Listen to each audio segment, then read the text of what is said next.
No, I think that the development of leadership skills for marketers is critical. As we grow through our careers, there's two things that get better: our technical skills and our leadership skills. By the time we get to marketing leader roles, marketing director type roles, the leadership skills are the demarcation. That's how you cut free of the pack and get progressively senior roles. Why? Because that's the thing that makes the difference ultimately. And my advice to people would be to be bold in acquiring those leadership skills, to experiment, to risk making mistakes and indeed learn from the errors that we make, and be really focused on their own development and the development of the people around them. Well, I think the principal role of marketing leaders, certainly the organisations I've worked for, is to be the guardians of the customer relationships, the brand relationships, to be the people that really bring the insights about what really matters to customers and consumers, to make sure those things are given the proper attention internally, to make sure that people are preoccupied with those things in the way that the organisation functions, and to ensure they've got a really big voice in the way that the organisation is led as a result of that.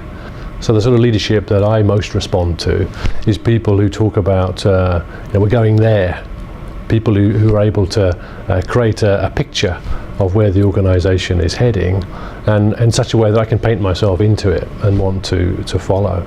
So I think having a future focus is really important, and to talk with the language of possibility, not the language of problems. And most importantly, I think, is be really clear on your purpose. Be clear on what it is that you're setting out to do and what's really important to you. And by doing that, I think it allows you to pull on what key strengths you need to pull on and be clear on those, and also to face into your demons, and we've all got those, and bring them to bear.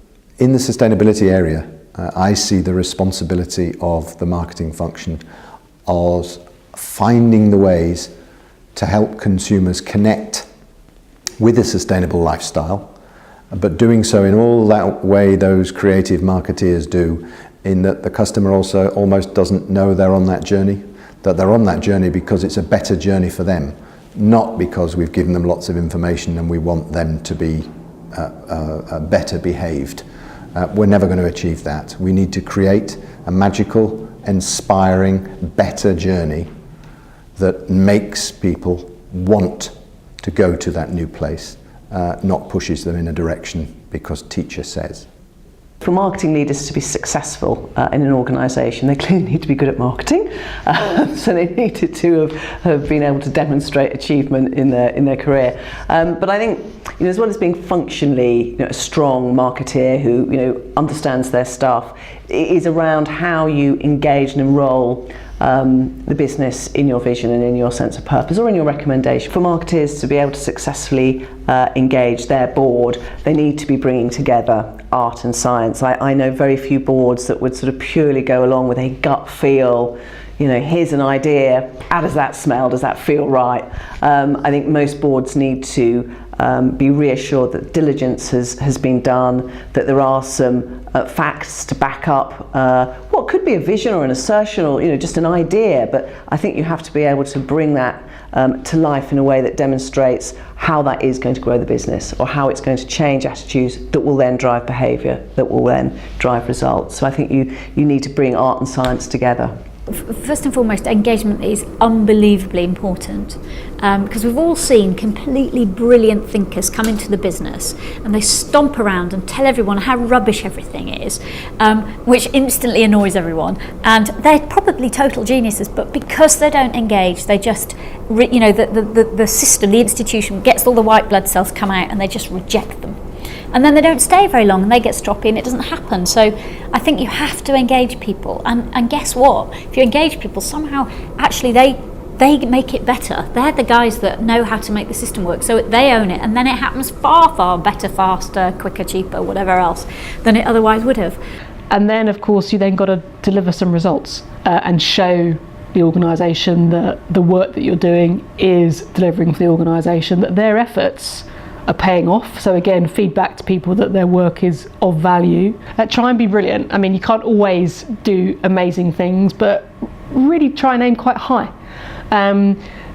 Don't go for incremental things, don't go for mediocrity, really aim to do something big and bold. It sometimes feels risky, But in my experience, it's so much better to put yourself out there and try and do something big and bold.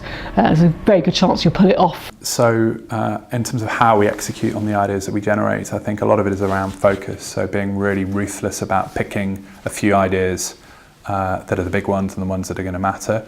One of the challenges we face is there's so much opportunity to go after. We have so many products, there are so many exciting things that we could be doing, that a lot of the time it's about saying no and stopping doing things that perhaps won't have the impact, or that could be fabulous but we just don't have the time for. So a lot of it's about focus, making sure we have a team that understands what their goals are going to be, and then looking to move as quickly as possible. So we like to launch and iterate. That's one of the principles that Google's built its business on. Rather than polishing a campaign or a product or both, to the very end, let's get it out there, let's see what customers think. And in marketing terms, let's test quickly, let's pilot stuff, let's be a bit scrappy, figure out what works and move on.